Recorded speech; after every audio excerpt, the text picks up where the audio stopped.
When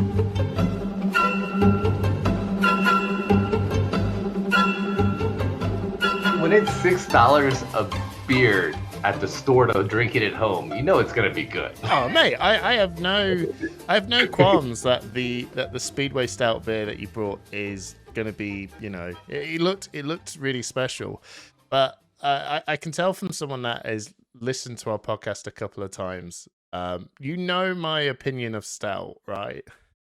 Well, I thought everybody loved it, and you were kind of you guys all are college girls with your beer drinking, which I'm totally gonna get to on the pod. Like you guys sound like college girls. Like, oh, is this a lager? You're like, what are you, 14? No, I'm the lager guy. I Anyway, know, who the fuck is a lager? anyway, everyone, welcome to an awesome special episode where we have Brandon from MetalFABTokens. He's kindly jumped on to have a chat about his love and passion for making metal tokens for the Flesh and Blood scene, and I have seen a sneaky Pokemon one as well. He's going to hopefully tell us a little about why he started this and some of the processes on making some of this amazing stuff. So, dude, Brandon, thank you so much for jumping on. Hey, Hamish, glad to be here. That's the first time you've actually said MetalFABTokens correctly. I know. You normally say Metal. So I'm thinking you got that written down. I know.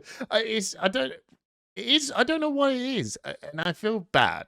I do every time, and I'm not the only one because you've partnered up with Arsenal Pass, and even they say Metal Tokens. Have you ever thought? And obviously it's a terrible time to rebrand, but have you ever thought should I just swap it to Fat Metal Tokens, because that's the thing that rolls off everyone's tongue? I have definitely gone on a couple occasions to buy the URL. Fair enough. Anyway, it's MetalFABTokens. So, dude, like the first question I want to throw to you is, why did you decide I'm going to make metal tokens for Flesh and Blood? Yeah, well, it was a crazy genesis, to be honest. So I joined Flesh and Blood right as the crew first edition was going from like 350 to 500, then eventually to 1,000. Yeah. So it was that like 2021 January timeframe. You couldn't even buy singles. And so I joined in, started playing what I could, and I noticed everyone just had that Chessex thing of dice. I think I even have one here. You just saw everyone like pull up to a table, whether they had little dice or big dice. Yeah. And I was just like, oh, this doesn't seem right. And for the lucky listeners who you have who played Star Wars Destiny, Star Wars Destiny was a game that was a dice game inherently, but they had a bunch of tokens. And it made it just a little more fun to play with the different tokens. You had your shield tokens that were shaped like stormtroopers. You had like a Darth Vader one if you won some special big tournament. And I just found it really fun. And you saw everyone walk around with special deck boxes that had token compartments. And so I just really enjoyed that. And when I got into Flesh and Blood, and I don't want to ruin my secret, but pretty much all my tokens are a 1 and a 2 of some sort of theme. A -1 or a -2. It might be a rune chant. It might look like a Steam token. But people want to identify with the character or the hero they're playing. And I do too. And so there was a company I won't mention to, I don't want to push you to them, but I reached out to them when I started playing Flesh and Blood. And I was like, hey, will you make metal tokens for Flesh and Blood? And they were like, well, can you design the 1 token? If we were going to dabble in it, what's the 1 token? And I think most of you people probably got this token during the ProQuest during the last ProQuest 3, yeah. Yeah, the smaller version of this one, right? The resource token. To me, this is like all the other tokens I don't feel like you have to have, but I feel like you have to have a resource token. You're touching it every turn, and even on your opponent's turn. And the dice, I mean, I'm sorry. I love watching those people just sit there and fumble around, especially in high-stakes games when they're nervous and they like can't find the 1. You're like, oh, man, can you hurry up? But anyway, so I designed the token, and how and why did I know how to do that? So like sounds crazy. So I grew up my parents were Marines, the United States Marine Corps, and then I eventually went to the United States Navy, and I was a supply officer. Well, the supply officer has a lot of random responsibilities, and one of them is designing command coins. And so I knew how the shtick. Yeah, so it's called a challenge. Yeah, so it's actually pretty fun, and I would love to see it start here. And so it's a challenge coin. And so what happens is every person in the military probably has a challenge coin in their pocket. And so if you and I were at the bar, Hamish, and you were some weird Air Force guy and I was a cool Navy guy, and I walked up and I pulled out my challenge coin, if you didn't have one in your pocket, you had to buy me a beer. Now, if you Okay. had one in your pocket that had someone more senior than me, like maybe mine was a 1-star general and yours was a 2-star general, I had to buy you a beer. So this is just a military thing. Cops, firefighters are really into it. So yeah, so I already kind of knew the process. I knew where the manufacturers were located. So I designed it, and they looked at it and they were like, you know what? No, we've been losing too much money on these things. On new games, we're not willing to take the risk. And I was like, well, I just spent all this time and effort designing it. So I sat on it for about a month. And that was when Pro Tour New Jersey was coming around. Right. Yeah. And so I reached out to the manufacturer and I was like, hey, if I was to get you these designs, could you have it to me in time? And they're like, oh, yeah, for sure. So then I was like, well, you can't just have one token, right? You need to have a few to choose from. So I started out with a small resource, a small shield, rune chant, and a steam token. I spent way too much money, and I did not tell my wife about it. And so to design these tokens, if you know what you're doing, it's 2 to 3 months at best, because you got to get them designed, you got to get them manufactured, you got to get them over to take them out. And so I get the notice. It was like Christmas. Like I get the DHL notice. It's getting delivered tomorrow. I'm like, oh, I cannot wait to see what I just wasted money on. And so I'm like, okay, I'm gonna have to tell my wife there's 5 boxes of the thing coming in. So I was like, hey, honey, so I did a thing, and she's like, what? And I was like, I told her about it, and she just looked at me. And she goes, how much? And I was like, more than $1,000. And she's like, how much more? I go, you probably don't want to know that. So then the next day, she sees these 5 boxes come in, and she's like, you just wasted our fucking money. And I looked at her and I go, no. I know nerds. I'm a nerd. Nerds like spending money on stuff, and especially Flesh and Blood. All these people with full out decks, all these alt arters, all this crazy things that people do. I was like, it's gonna work. Well, I couldn't afford a booth, man. A booth at I think the first Pro Tour was like $2,000 or $2,000 for the weekend. So I literally had a duffel bag. I'm walking. I like make a post on the Facebook page, and I'm walking around with this like black duffel bag. And like in the morning and the evening, I would just put out a mat and put the tokens there. I'm like, oh, I'm gonna get kicked out by Channel Fireball. Like this is guaranteed. Who knows? Once it started happening, dude, I showed up with 2,200 tokens. I came home with 80.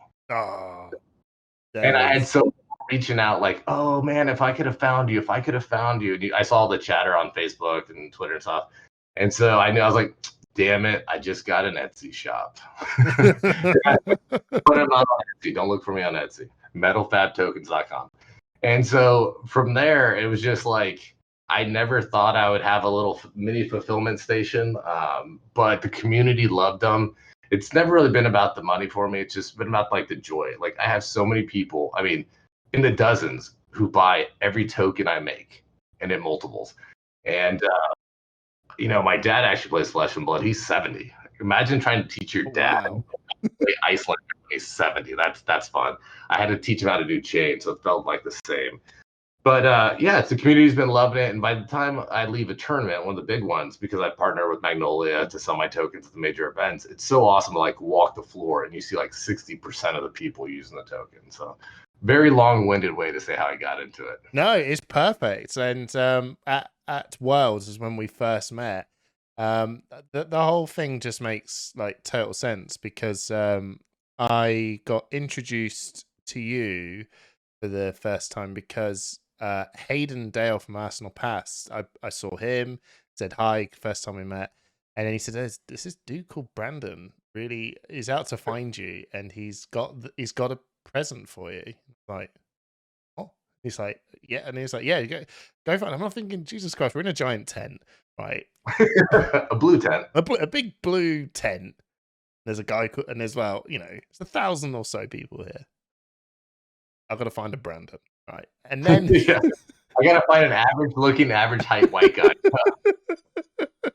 But then, lo and behold, after I think it was day 2, maybe day 2, Saturday, Saturday, or maybe Sunday was it? Anyway, bumped into you, and ladies and gentlemen, you couldn't have found a more generous human being in my life, to the point that I brought some push the point mats with me, and I had like a goal.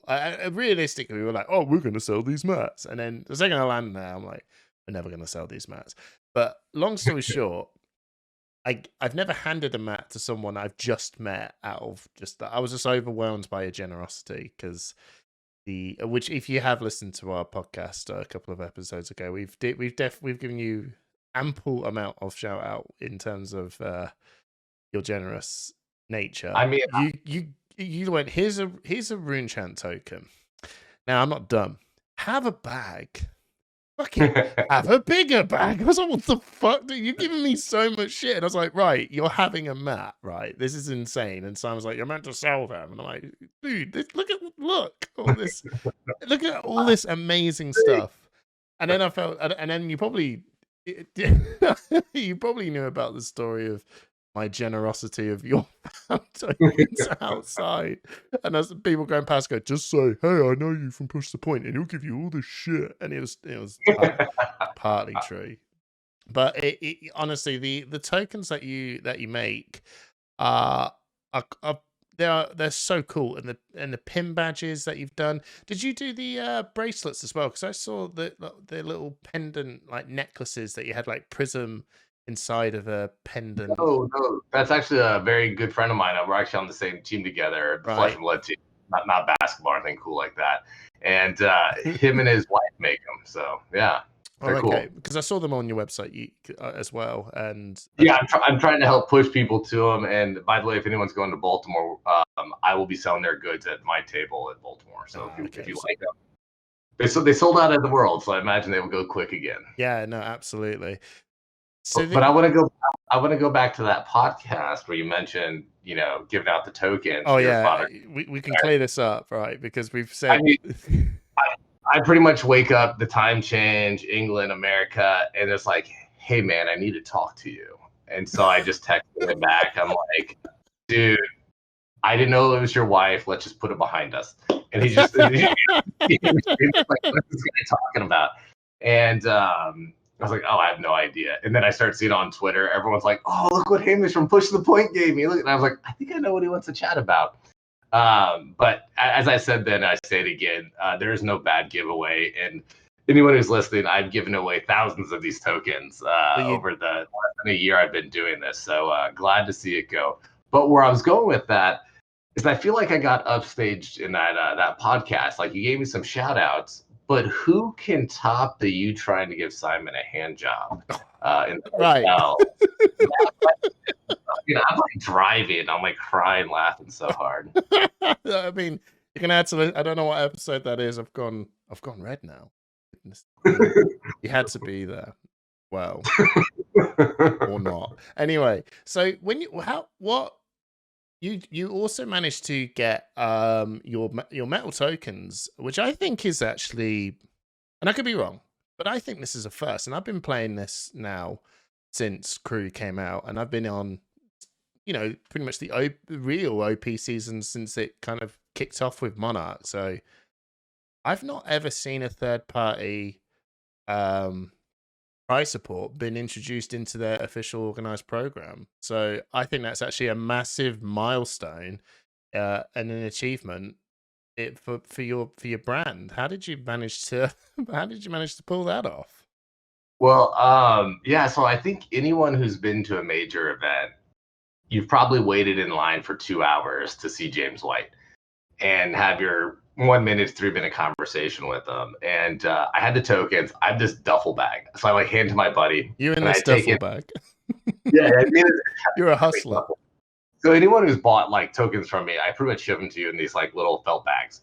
So I'm like, okay, there's James White. I'm not waiting for 2 hours because unlike some people who like just try to make money off the game, I actually play. Like I'm a player first. So when I go to tournaments, like, sorry, dudes, no one's getting their tokens for a week and a half. And so I didn't have time to like wait in line and still compete in the tournaments. So I stuffed one of every token inside of a bag. And, they like close the line. We're done talking to James White. And I was like, hey, James. And of course, everyone's just like going in there. They want something from him. They want to get a signature. They want to do something. I'm like, hey, James, can I give you something and not ask you for anything? And he just kind of was like, And so I handed him the bag of all the tokens. And I was like, hey, man, just want to, I make these tokens. And I'd heard on a pod that his mom plays. And I thought that's pretty cool because his mom's got to roughly be about the age of my dad who plays. And so I kind of talked about that. Then I handed him the tokens. And being polite, he's like, "What did this guy give me in this mystery sack?" And he's like, "They're not being ahead again."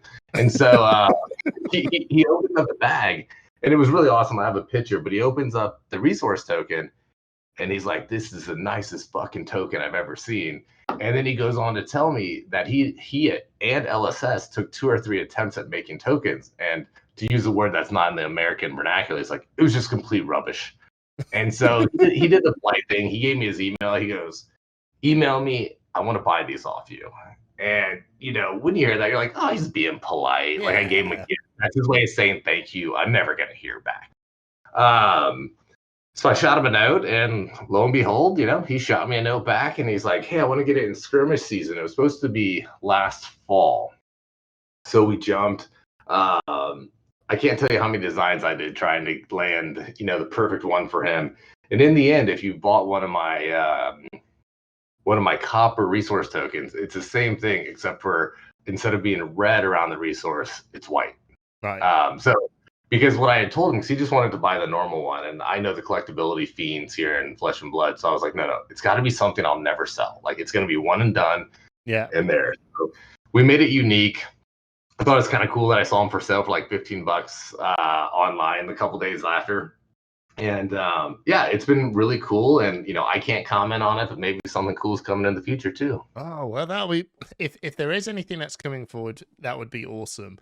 But it wouldn't surprise me if it was, because the tokens that you make are high quality. It's just great. It's just amazing. I will say that every person, which I thought when I was handing out all the stuff when I was in Worlds, and even when I go to the ProQuest events over on my side, or any events that really any of us go to, if I sit down against an opponent in any event, I have my bag. I've still got a good bag of some Fab Metal Token stuff, and I just say, "Who are you playing?" And they say, "Oh, I'm playing this," and I'll go, "Let's have a look." So hold on. You said Fab Metal Tokens. Take a drink. MetalFAB token, and let me just go. Sorry. So I pulled out the bag, and I pulled out something that is relevant to what they're going to use, and immediately they are overjoyed. Like everyone just looks at it and goes, "Holy shit! Wow! Holy shit! This is really cool. Thank you so much." I'm like, "No, that's cool." MetalFAB tokens. They literally go on there and go and support them. I'm like, oh, sick. And it's just amazing quality. So I'm not surprised really that any of this, positiveness just doesn't surprise me at all. I'm not kidding you sorry, I'm going to show you something here in a minute. Once a week, I get somebody email me. I'll get like this crazy $200 order. I mean, very regular. And I'm like, wow. And then they'll send me an email. "Man, I just discovered your tokens. They're amazing. Blah, blah, blah. Can you make this one? Can you make that one?" And to me, like to your point, you go to any of these major tournaments, like they're everywhere. I mean, it's probably over 50% of people are using at least one token. Mm. And, but it's awesome that people are still discovering them and that they like the accessories. And I truly believe it makes the game just a little bit more fun to play, right? I enjoyed the Dash ones because with Dash, you have so many Steam tokens. Yeah. And I just love moving around. One of my good buddies is really good on Dash. Matt Rogers told me he's the best Dash player in America. He didn't say the world; he said America. And so he uses my tokens like a true wizard. But one funny thing I'll tell you. So when James was reaching out to me about a potential future collaboration, we were talking about different tokens, and he's like, "Okay, I kind of want to get a balance token." Quiz for you: where do we use balance tokens in the game? Okay, no. I don't know. A balance token. So Zen State is technically a balance. Okay. Yeah. I would have used a Zen State token, but I'm not going to tell James he's wrong. And then he mentioned a courage token. And so, like I said, I'm an avid player of the game, and so I was like, James, so I went looking. I'm like, I have no idea what this guy's talking about. Like, James, I hate to admit, like, what is a courage token? And he came back. I call these damage tokens, but they're the +3, +4, +1, +2. He goes, yeah, those are the courage tokens. And so, they're just right.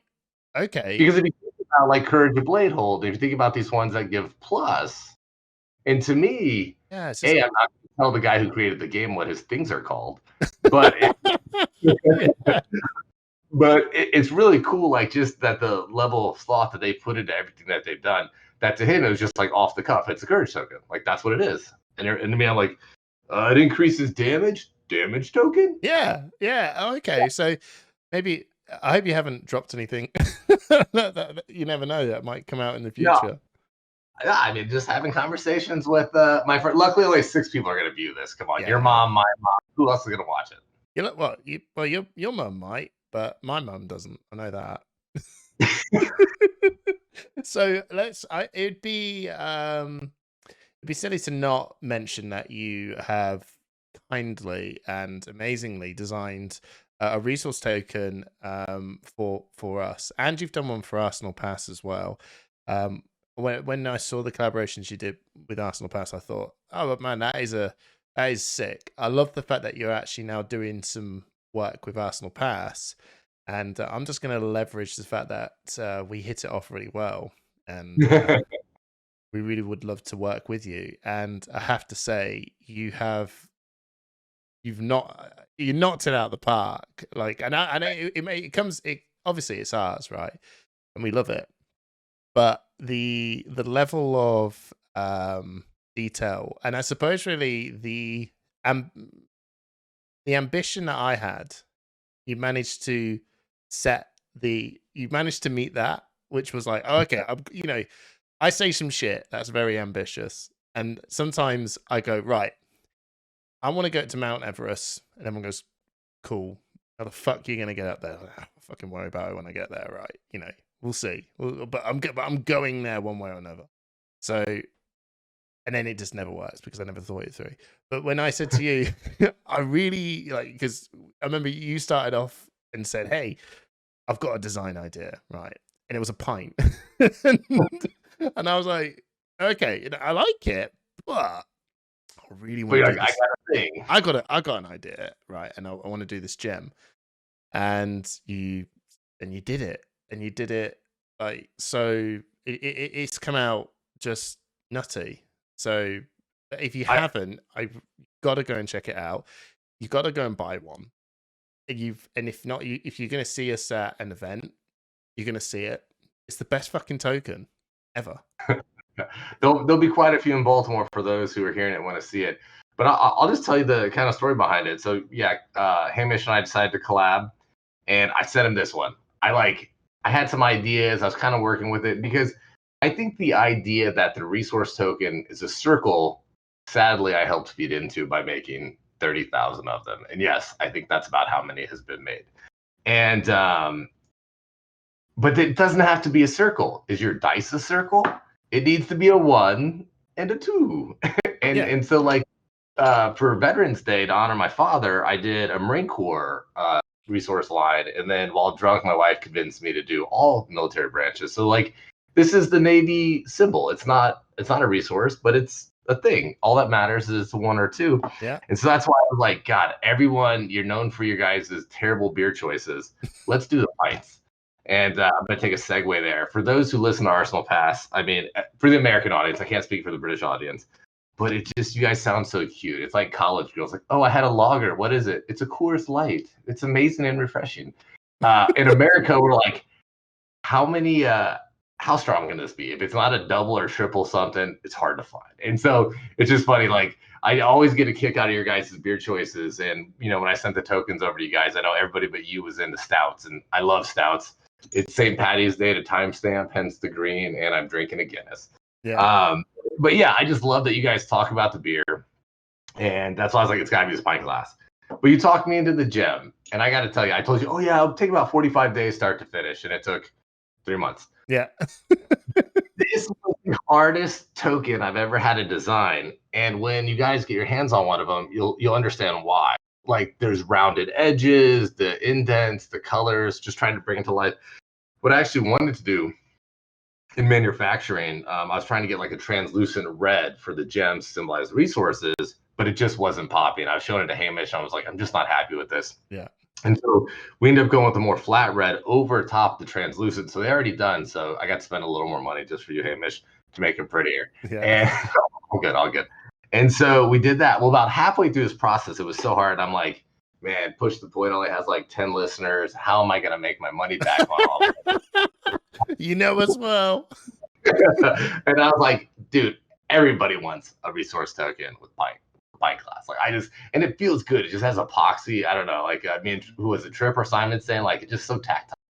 But yeah, so I ended up making this one. So I would say, I thought like no one's gonna buy. At the time we were calling it the gem. We decided to now call it the amulet. I was like, I'm gonna make the beer, but they both turned out so good. I got to tell you, if you're at Baltimore, swing by the booth. We're gonna have them both there, and they are nice. Yes, no, absolutely. If when you're there, check it out and pick some up. Pick whatever one you like. I can guarantee when you go there, like you're just gonna.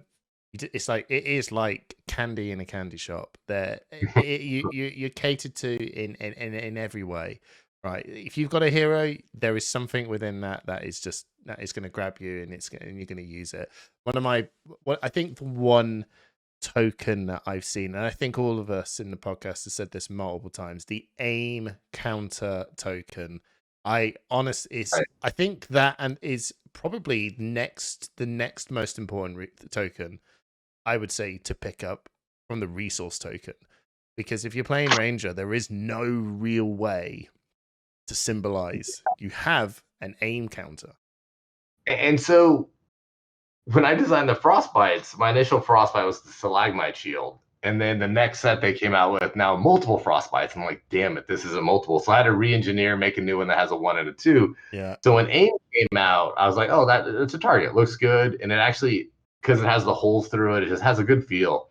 And I was like, well, I don't know if next set there's going to be 2 aims. So I put a 2 on the back. One, to future proof.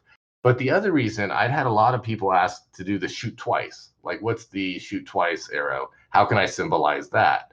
And because they talk about they're doing the old magic, just turning the card. And I was like, well, it can be an aim token, or it can signify that you shot the bow twice. So you put this from Voltaire, yes. Voltaire, yeah. So I did it for the double.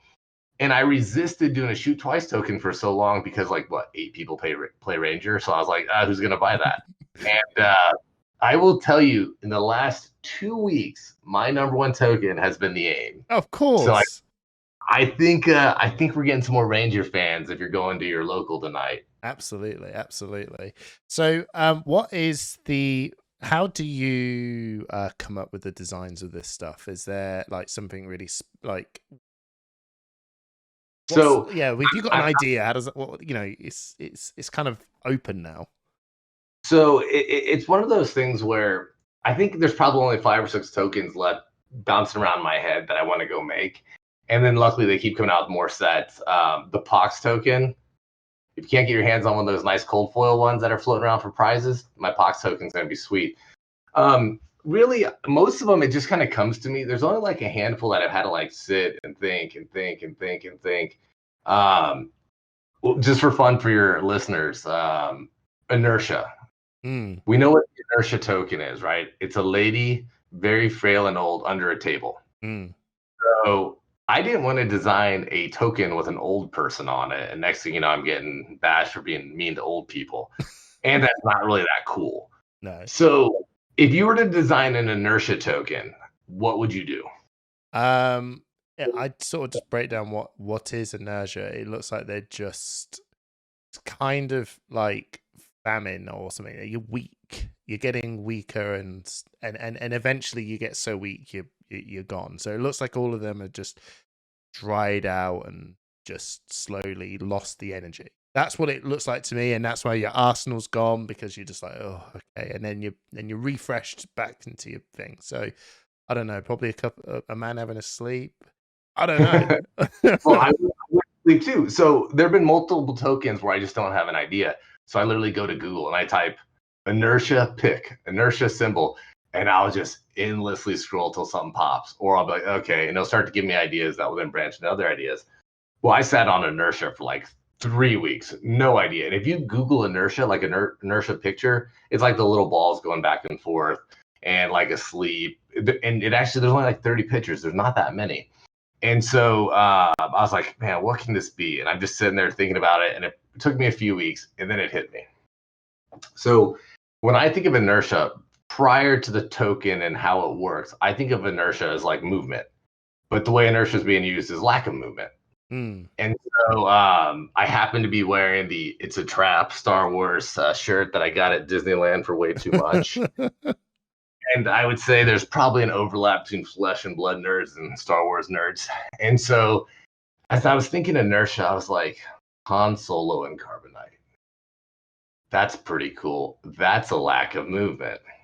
And I'm like, well, Han Solo doesn't really apply to this game. Who does everybody hate and want to be slowed down? What's your guess? Bye. I think he already got slowed down with the nerfs, but Oldhim. Everyone's sick of Oldhim. So Oldhim. Okay. Well, the one guy that is the one guy that is slow. Exactly. We need him slow, by God, because he's probably still gonna win. Looking at the way the cards are coming. So just sneak peek. I don't have a pick to show you. I don't have a token, but it should be done. I should have it in Baltimore. But there's going to be Oldhim and Carbonite as a little crossover. And to me, that's inertia. And on the back of it, it'll have the written explanation of inertia. Oh, that's sick. That's sick. I'm really excited to see when that eventually does come out, and some other stuff hopefully that's coming around the corner as well. I have had the lucky opportunity to see some of them, but I'll save all the surprise for when Brandon drops it. And let me just tell you, it is pretty spicy stuff. And immediately, when you saw it, I went, I'm having one, and I am going to show the fuck off to it because it is so fucking cool. Nice. Go on. Go ahead. Well, I was gonna say we gotta tell your listeners how I started listening to Push the Point. If you want to, go for it. I think we should. I think a lot of us had our COVID 10, 15, 20, 30 pounds, however much you decided to gain during that amazing time being locked at home and drinking beer. Yeah. And so it's like last spring-ish, I was like, you know what, I gotta get back on my bike. And at the time I was like listening to Arsenal Pass and some other ones. And so I was like, what are the other Flesh and Blood podcasts? You're out on these like 2-hour ride, just need stuff to listen to. And I'd kind of started your guys' stuff before, a little bit of talkie at the beginning. And I'm like, we're learning. I do the classic fast forward. Well, I'm on my bike on like a roads where people are going 45 miles an hour, so I can't really go fast forward to the talkie. And I'm like, well, I'll just sit and listen. Like, why not? I'm riding a bike.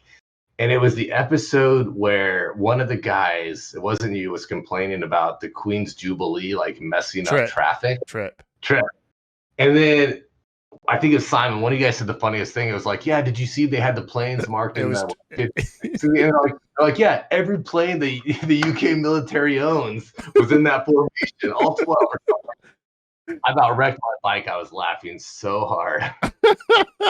Yeah, it was the Queen's. The Queen's Jubilee was out there, and we had 5 Harrier jets, and he said, yeah, that's an entire UK military forces flying over the Queen.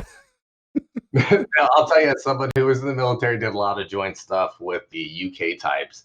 So you guys have a good outfit there. One thing that's really awesome about the British Navy versus the American Navy is you allow alcohol on the ship. So as a junior officer at the time, anytime you could do like a 1 week or 1 day or even a swap for dinner where like a British officer would come to our ship and we'd go there, there'd always be a fight. So like they can have beer on the ship. Americans don't have that. Oh, fair enough.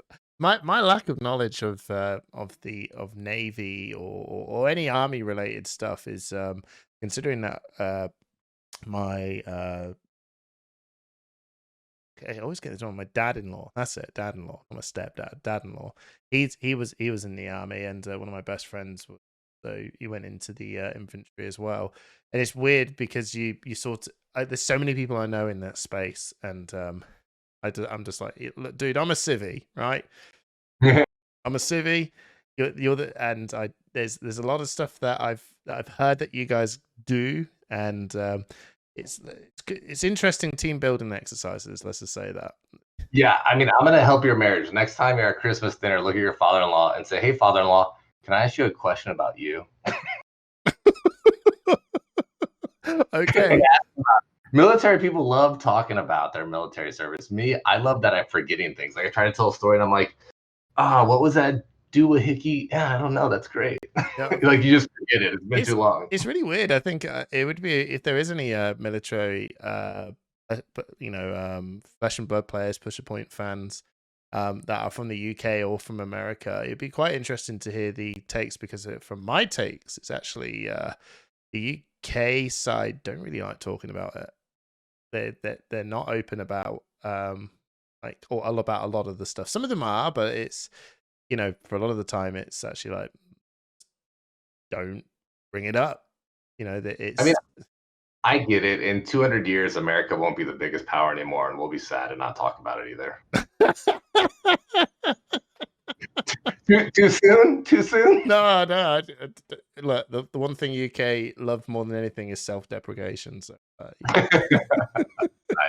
well, no, dude. Honestly, thank you so much for giving me your time, giving us the journey, the history, the of basically everything that you do. Your love to our channel, bizarrely, the love to our channel, and just being an all-round, extremely generous, amazing dude, and give me 30 minutes of your time talking about your amazing website. Dude, thank you so much. Hey, you're welcome. Thanks for all you guys are doing. I know being a content creator is probably a very thankless job, a lot of hours. And if it's like me doing my tokens, you're probably just annoying your wife with every hour you put in. So I think your content is reaching people and people are enjoying it. So you, Simon, and Trip, keep up the good work.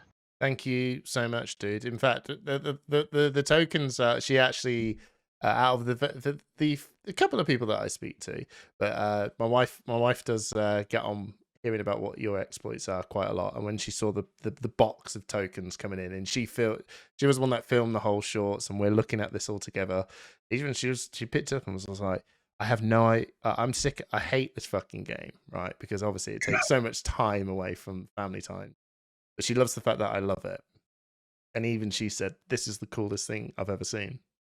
Like, nice. We did mats, and she said that's really cool. But this, I don't know. It's just it was the coolest thing she's ever seen. So even she was like giving it some comments, which is something. Right, I'm going to sign off here. Thank you so much, everyone, and I'll catch you around. Thanks all.